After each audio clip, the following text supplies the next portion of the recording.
আসসালামু আলাইকুম। প্রিয় দর্শক, অন্য মঞ্চের আলাপ চাইতায় আপনাদের সকলকে আমন্ত্রণ জানাচ্ছি। ভারতীয় ভিসা সেন্টার বন্ধ ঘোষণা, ভারত বাংলাদেশ সম্পর্কে অশ্লীল সংকেত। ভারতীয় ভিসা সেন্টার বন্ধ কেন হঠাৎ? এটা কি স্থায়ী নাকি সাময়িক? যারা হঠাৎ করে আতঙ্কিত হয়ে পড়ছেন এই খবরটা শুনে, ইতিমধ্যে সংবাদ মাধ্যমে আপনারা দেখেছেন যে ভারতীয় ভিসা সেন্টার বাংলাদেশে বন্ধ হয়ে গেল। খবরে বলা হচ্ছে যে দেশে চলমান নিরাপত্তা পরিস্থিতির প্রেক্ষাপটে ঢাকার যমুনা ফিউচার পার্কের ইন্ডিয়ান ভিসা অ্যাপ্লিকেশন সেন্টার দুপুর 2টা থেকে বন্ধ ঘোষণা করা হয়েছে। ভারতীয় দূতাবাসের ওয়েবসাইটে প্রকাশিত নোটিশে বলা হয়েছে, চলমান নিরাপত্তা পরিস্থিতির কারণে জানানো হচ্ছে যমুনা ফিউচার পার্কের ইন্ডিয়ান ভিসা অ্যাপ্লিকেশন সেন্টার আজ দুপুর 2টায় বন্ধ হয়ে যাবে। নোটিশে আরো উল্লেখ করা হয়েছে, আজ যাদের ভিসা সাবমিশনের অ্যাপয়েন্টমেন্ট ছিল তাদের পরবর্তী তারিখে নতুন স্লট প্রদান করা হবে। আবেদনকারীদের ধৈর্য ধরতে এবং ওয়েবসাইট বা হটলাইনের মাধ্যমে আপডেট চেক করতে অনুরোধ করা হয়েছে। অর্থাৎ নোটিশটি এটাই বলছে যে এটি সাময়িক বন্ধ ঘোষণা করা হয়েছে, স্থায়ী নয়। এটা কেন বন্ধ ঘোষণা করা হলো? আজকে জুলাই ঐক্য নামে একটি সংগঠনের march to Indian high commission কর্মসূচি রয়েছে আজ বিকেলে, যার দরুন ভারতীয় হাই কমিশনার তাদের অধীনস্থ ভিসা সেন্টার বন্ধ করে দিয়েছে। ভারতে অবস্থানরত জুলাই গণহত্যার পর ছাত্র জনতার অভ্যুত্থানে ক্ষমতাচ্যুত সাবেক প্রধানমন্ত্রী শেখ হাসিনা সহ হত্যাকাণ্ডে জড়িতদের দেশে ফিরিয়ে দেওয়ার দাবিতে এবং ভারতীয় প্রক্সি রাজনৈতিক দল, গণমাধ্যম ও সরকারি কর্মকর্তাদের অব্যাহত ষড়যন্ত্রের প্রতিবাদে march to Indian high commission কর্মসূচি ঘোষণা করেছে জুলাই ঐক্য। বুধবার বিকেল 3টায় রাজধানীর রামপুরা ব্রিজ থেকে এ কর্মসূচি শুরু হবে। এর আগে মঙ্গলবার গতকাল সন্ধ্যায় এক বিজ্ঞপ্তিতে এ তথ্য জানানো হয়েছে।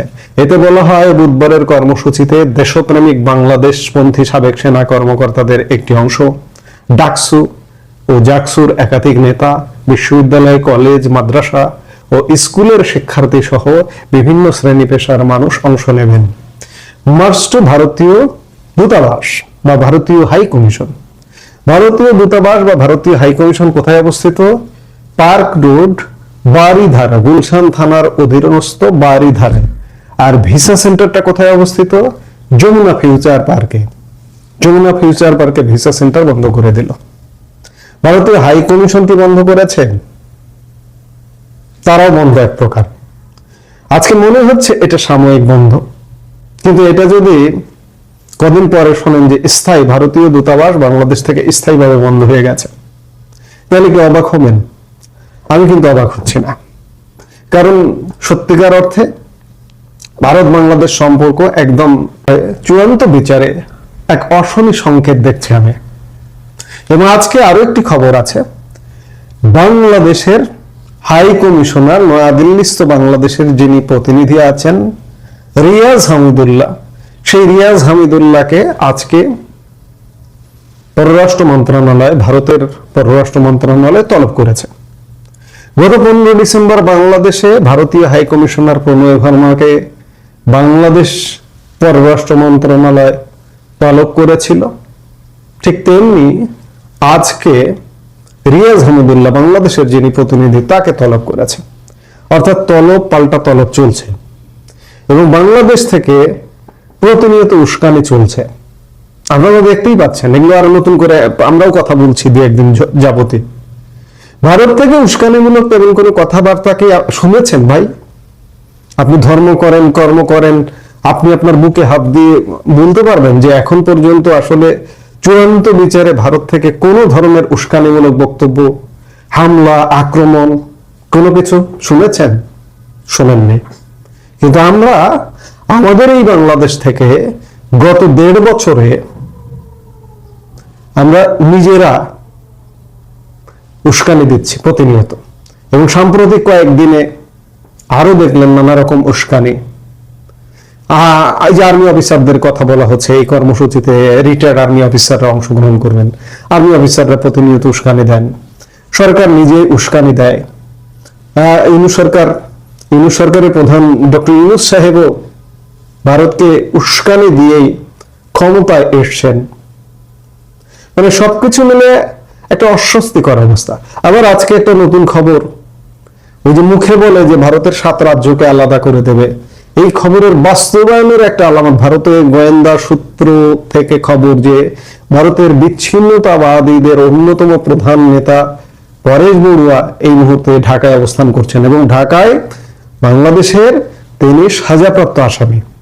তার মৃত্যুদণ্ড ছিল, তিনি এখন যাবজ্জীবন সাজাপ্রাপ্ত। তিনি কারাগারে নেই, কিন্তু বাংলাদেশ সরকার তাকে ধরে এনে কারাগারে ঢোকাননি। তিনি রাজকীয় হলে এই মুহূর্তে বাংলাদেশে বসে বিভিন্ন প্ল্যান পরিকল্পনা করছে। গতকালকেই এই যে নব্য রাজনৈতিক দল এনসিপির নেতা বলেছেন যে বিচ্ছিন্নতাবাদীদের বাংলাদেশে আশ্রয় দেওয়া হবে। এই নেতা কি জানতেন যে অলরেডি আছে? সেটাই কি মুখ দিয়ে প্রকাশ করে ফেললেন যে বিচ্ছিন্নতাবাদীদের আশ্রয় দেওয়া হবে? পরেশ বড়ুয়া বিচ্ছিন্নতাবাদী, এবং তারই অংশ হিসেবে পরেশ বড়ুয়াকে আশ্রয় দেওয়া হয়েছে, এবং আরো অন্যান্য বিচ্ছিন্নতাবাদীদেরই আশ্রয় দেওয়া হবে বলে মনে করা হচ্ছে।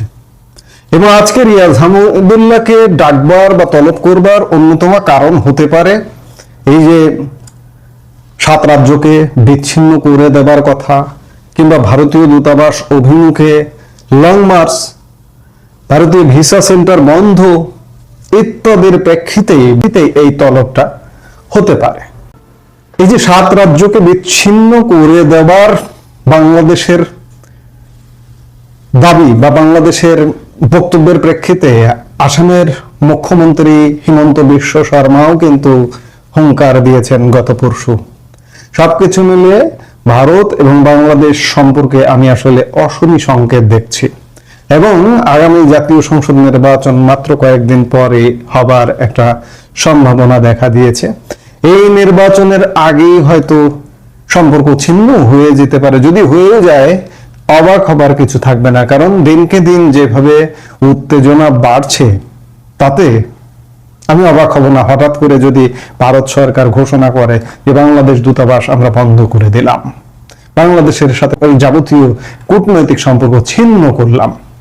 আমি গতকালকের একটি কন্টেন্টেও আহ্বান জানিয়েছি যে আপনারা কূটনৈতিক সম্পর্ক ছিন্ন করুন, যাবতীয় সম্পর্ক ছিন্ন করুন, কারণ আপনারা এই মুহূর্তে বাংলাদেশে যারা সরকার পরিচালনা করছে, রাজনৈতিক দল যারা, তারা অন্যতম মাথা ব্যথার কারণ হয়ে গেছে। তাদের কাছে আপনারা মাথা ব্যথার কারণ হয়েছেন।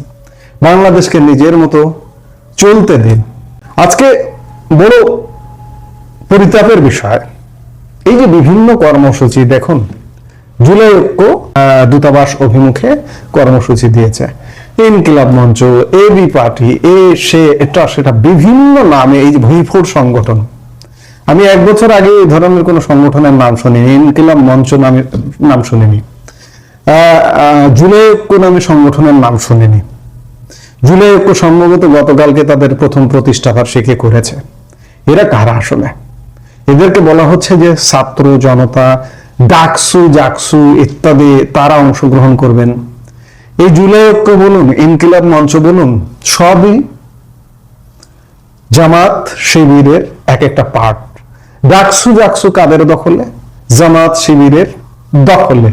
পুরো প্যানেল জুড়ে শিবির এখানে জয়ী হয়েছে বা ইঞ্জিনিয়ারিং করে নিজেদের পক্ষে ফল নিয়েছে। তো কাজেই বাংলাদেশে এই মুহূর্তে জামাত শিবির যারা ধরুন চরম ভারত বিদ্বেষী অ্যাটিটিউড নিয়ে, বা বাংলাদেশের স্বাধীনতা মুক্তিযুদ্ধে যে ভুল ছিল, ভারত যে বাংলাদেশের স্বাধীনতা যুদ্ধে সহযোগিতা করেছে, এটিও তারা স্বীকার করে না। এটি বরঞ্চ ভারতকে কাঠগড়ায় দাঁড় করায়।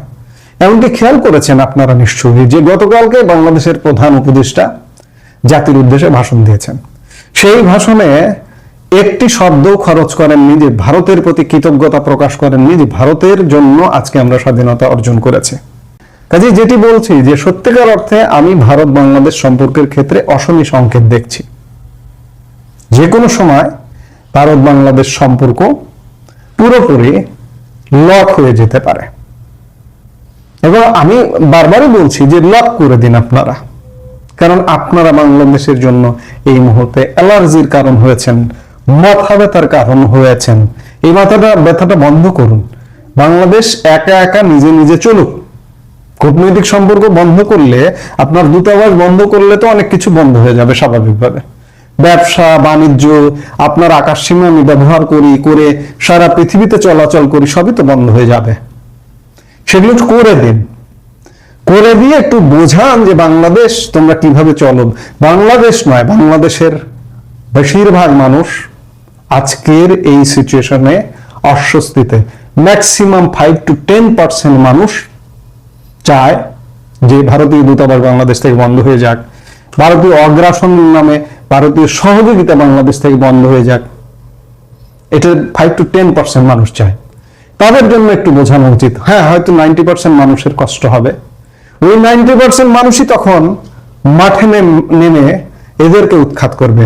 সেই পরিস্থিতিটা তৈরি করবার সুযোগ দিন ভারতকে, এটাই বলবো। বাংলাদেশের হাই কমিশনারকে ডেকে কি বার্তা দিল ভারত এবং বাংলাদেশ পরিস্থিতি কি? আপনারা ইতিমধ্যেই জানেন যে নয়াদিল্লিতে বাংলাদেশের হাই কমিশনার রিয়াজ হামিদুল্লাহকে ভারতের পররাষ্ট্র মন্ত্রণালয়ে তলব করা হয়েছিল আজকে। পরে ভারতের পররাষ্ট্র মন্ত্রণালয় এক বিবৃতি দিয়ে জানিয়েছে যে বাংলাদেশে ক্রমাবনতিশীল নিরাপত্তা পরিস্থিতি নিয়ে নয়াদিল্লির গভীর উদ্বেগ জানাতে বাংলাদেশের হাই কমিশনারকে তলব করা হয়। আজ বুধবার স্থানীয় সময় দুপুর 12টার দিকে রিয়াজ হামিদুল্লাহকে ভারতীয় পররাষ্ট্র মন্ত্রণালয়ে তলব করা হয়। তাকে তলব করেন ভারতের পররাষ্ট্র মন্ত্রণালয়ের যুগ্ম সচিব বি শ্যাম। বাংলাদেশ ও ভারতের কূটনৈতিক সূত্রগুলো এই তথ্য নিশ্চিত করেছে। এর আগে গত রোববার ঢাকায় ভারতীয় হাই কমিশনার প্রণয় ভার্মাকে বাংলাদেশের পররাষ্ট্র মন্ত্রণালয়ে তলব করা হয়েছিল। 3 দিনের মাথায় নয়াদিল্লিতে বাংলাদেশের হাই কমিশনারকে তলব করা হলো। আজ দুপুরে ভারতের পররাষ্ট্র মন্ত্রণালয় এক বিজ্ঞপ্তিতে বলেছে যে বাংলাদেশে ক্রমাবনতিশীল নিরাপত্তা পরিস্থিতি নিয়ে নয়াদিল্লি গভীর উদ্বেগ জানাতে ভারতীয় পররাষ্ট্র মন্ত্রণালয় বাংলাদেশের হাই কমিশনার রিয়াজ হামিদুল্লাহকে তলব করে। এ সময় তার মনোযোগ বিশেষভাবে আকর্ষণ করা হয় কিছু চরমপন্থী গোষ্ঠীর কর্মকাণ্ডের দিকে, যারা ঢাকায় অবস্থিত ভারতীয় হাই কমিশন ঘিরে নিরাপত্তা পরিস্থিতি বিঘ্ন সৃষ্টির পরিকল্পনার কথা ঘোষণা করেছে। বিজ্ঞপ্তিতে আরো বলা হয়, বাংলাদেশের সাম্প্রতিক কয়েকটি ঘটনাকে কেন্দ্র করে চরমপন্থী মহল যে ভুয়া বয়ান তৈরির চেষ্টা করছে, ভারত তা সম্পূর্ণভাবে প্রত্যাখ্যান করছে। দুঃখজনকভাবে বাংলাদেশের অন্তর্বর্তী সরকার এসব ঘটনার বিষয়ে এখনো পূর্ণাঙ্গ তদন্ত করেনি কিংবা ভারতের সঙ্গে অর্থবহ কোনো তথ্য প্রমাণ বিনিময় করেনি। ভারতীয় পররাষ্ট্র মন্ত্রণালয় বলেছে, বাংলাদেশের জনগণের সঙ্গে ভারতের ঘনিষ্ঠ ও বন্ধুত্বপূর্ণ সম্পর্ক রয়েছে। এর ভিত্তি গড়ে উঠেছে মুক্তিযুদ্ধের সময়কার সংগ্রাম, যা পরবর্তী সময়ে বিভিন্ন উন্নয়নমূলক ও জনগণের সঙ্গে জনগণের যোগাযোগমূলক উদ্যোগের মাধ্যমে আরো সুদৃঢ় হয়েছে।